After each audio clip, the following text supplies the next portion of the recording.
Hi అండి, ఎలా ఉన్నారు? Welcome to my channel. ఈరోజు మనము పుల్లోప్మాని తయారు చేసుకుందాము. ఇంకా ఉప్మా కాకుండా ఈ పుల్లోప్మా చేసుకుంటే పిల్లలు ఉప్మా చాలామంది ఇష్టపడరు కదా. ఈ పుల్లోప్మాని అయితే బాగా ఇష్టపడతారు. చూడండి ఒకసారి ఈ ఉప్మా ఎట్లుంటుందో టేస్ట్. దానికి కావాల్సిన పదార్థాలు చూపెడతాను. ఒక గ్లాస్ రవ్వ తీసుకుంటున్నాను. తర్వాత ఆయిల్, నెయ్యి, ఆనియన్స్, ఇది పచ్చిమిరపకాయలు, ఒక్క ఎండుమిరపకాయ, జీడిపప్పులు, కరివేపాకు, కొత్తిమీర, ఈ చింతపండు రసము, తిరగమాతకి ఆవాలు, జీలకర్ర, పచ్చిశనగపప్పు, ఉద్దిపప్పు. ఇవి దీనికి కావలసిన పదార్థాలు. ముందుగా ఫస్ట్ ఇక్కడ వాటర్, ఒక గ్లాస్కి 3 గ్లాసులు వాటర్ తీసుకొని దీంట్లో పోసుకొని అటుపక్క స్టవ్లో వెలిగించి పెట్టుకోవాలి. అది కాగుతూ ఉంటాయి కదా, దాంట్లో ఒక స్పూన్ సాల్ట్ వేసేసి అది కాగుతూ ఉంటాయి. ఆ టైంలో మనం ఇక్కడ తిరగమాత చేసుకుందాము. స్టవ్ వెలిగించుకొని కడాయి పెట్టుకున్నాను. శనగ నూనె, దీనికి శనగ నూనె టేస్ట్గా ఉంటుంది. వేసుకున్నాను 2 గరిటెలు ఆయిల్ వేసుకున్నాను. దాంట్లో తిరగమాతకి ఆవాలు, 1 స్పూన్ ఆవాలు, 1 స్పూను జీలకర్ర, 2 స్పూన్లు పచ్చిశనగపప్పు, ఉద్దిపప్పు, ఈ 2 కలిపి వేసుకుంటాను. దీంట్లో టేస్ట్ బాగుంటుంది దీంట్లో, అందుకని ఈ 2 వేస్తాను. ఇంతవరకు పెడదాము.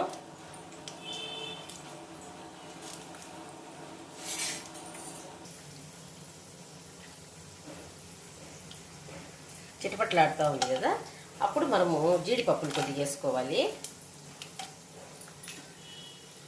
పెద్ద ఆనియన్, అంటే ఆనియన్స్ 1.5 కూడా వేసుకోవచ్చు, లేకపోతే చిన్నవైతే 2 అనుకోండి ఆనియన్స్ వేసుకుంటాను. ముక్కలుగా ఇట్లా ఈ ముక్కలుగా దొరుకుకోవాలి. ఈ సైజు ఆనియన్స్ వేసేస్తున్నాను. దానిలోనే ఇది చూడండి, 1 ఎండుమిరపకాయని తులిపి, తర్వాత ఈ పచ్చిమిరపకాయ ముక్కల్ని వేసుకోవాలి.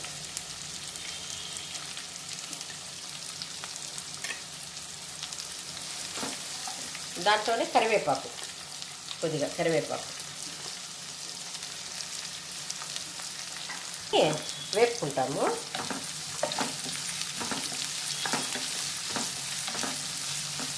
సిమ్లో పెట్టి వేయించుకోండి, బాగుంటుంది. ఈ పుల్లోప్మా భలే బాగుంటుంది. ఉప్మా ఇష్టపడిన వాళ్ళు కూడా బాగా ఇష్టంగా తినేస్తారు. కొద్దిగా సాల్ట్ వేసుకుంటాము. దీంట్లోనే చూడండి కొద్దిగా పసుపు వేసుకొని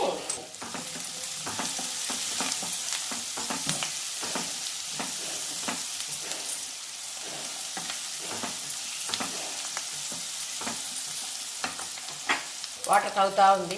మనం ఇక్కడ తయారు చేసుకునే లోపల అక్కడ వాటర్ కాగుతూ ఉంది కదా, ఇక్కడ చూడండి అది 2 తొందరగా అయిపోతుంది. మనం మళ్ళీ తర్వాత వాటర్ పెట్టుకొని అట్లా చేసుకున్నామంటే లేట్ అయిపోతుంది. చూడండి వేయిపోయింది చాలు. దీంట్లో మనము 1 గ్లాస్ రవ్వ తీసుకున్నాం కదా, ఈ రవ్వని దీంట్లో వేసేస్తాం.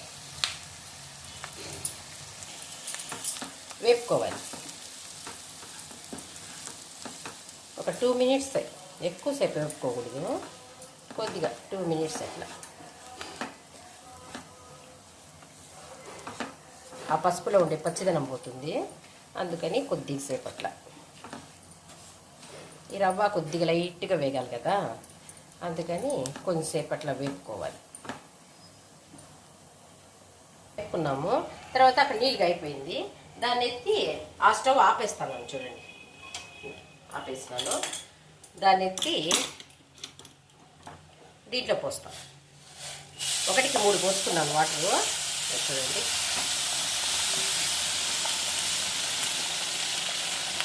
1కి 3 పోస్తున్నాను కదా, తొందరగా అయిపోతుంది ఇట్లా కానీ చేసుకున్నట్టయితే. ఈ టెక్నిక్ వాడండి, తొందరగా ఉప్మా చేసుకునేయచ్చు అంతే.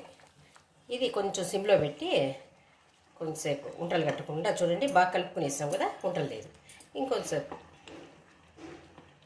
ఈ టైంలో కొంచెం మూత పెడతాము, ఎగురు పడుతుంది కదా, అందుకని మూత పెట్టాలి. చూడండి ఇప్పుడు ఓపెన్ చేసి చూద్దాం. కొద్దిగా దగ్గరకు వచ్చింది కదా. ఏం చేయాలంటే ఈ చింతపండు గుజ్జు ఉంది చూడండి, తీసి పెట్టుకునేలా ఊరికే కొద్దిగా అంత పండు నానబెట్టి గుజ్జు తీసుకున్నా, దీన్ని ఈ టైంలో దీనిలో పోసేయాలి. పోసేసి బాగా కలుపుకోవాలి.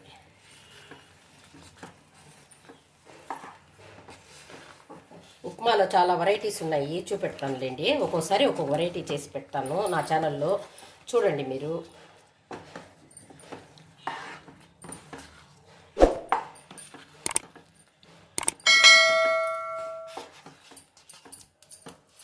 కొంచెం ఈ టైంలో తీసేసి చూడండి, కొత్తిమీర చల్లుతాను. దగ్గరకు వచ్చేసింది. ఇంకొంచెంసేపు ఇప్పుడు ఏం వేసుకోవాలంటే చెప్తాను చూడండి. చూడండి, నెయ్యి ఈ టైంలో ఇంట్లో ప్రిపేర్ చేసిన నెయ్యి చూడండి ఎంత బాగుందో. దీన్ని వేసుకుంటాను. ఒక 2 స్పూన్లు నెయ్యి చూడండి. నెయ్యి వేసుకొని బాగా కలుపుకోవాలి. ఫినిషింగ్ టచ్ లాగా నెయ్యి లాస్ట్లో వేసుకున్నాం అనుకోండి, సూపర్గా ఉంటుంది. చూడండి ఎంత బాగుందో ఉప్మా. చూడండి, స్మెల్ అదిరిపోతుంది, అంత బాగుంది. ఇప్పుడే తినేద్దామా అనిపిస్తుంది. ఆవకాయ పెట్టుకుని తిన్నా సరిపోతుంది, ఒట్టిగా తినేసేయచ్చు. ఆవకాయ పెట్టుకొని తిన్నా కూడా బాగుంటుంది. బాగా పిల్లలకి బాక్స్లో వేసి పంపించచ్చు, బాగుంటుంది. మా ఇంట్లో వాళ్ళు ఇష్టంగా తింటారు ఈ ఉప్మాని. చూడండి ఎంత బాగుందో, అంత ఇష్టంగా తింటారు. చూడండి, జారి పడిపోతుంది, అంత బాగుంది.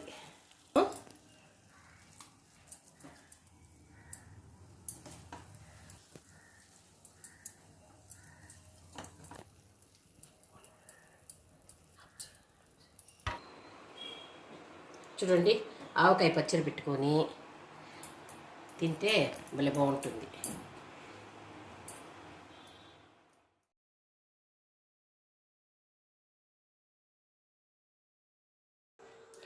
ఈ వీడియో కనుక మీకు నచ్చినట్లయితే లైక్, షేర్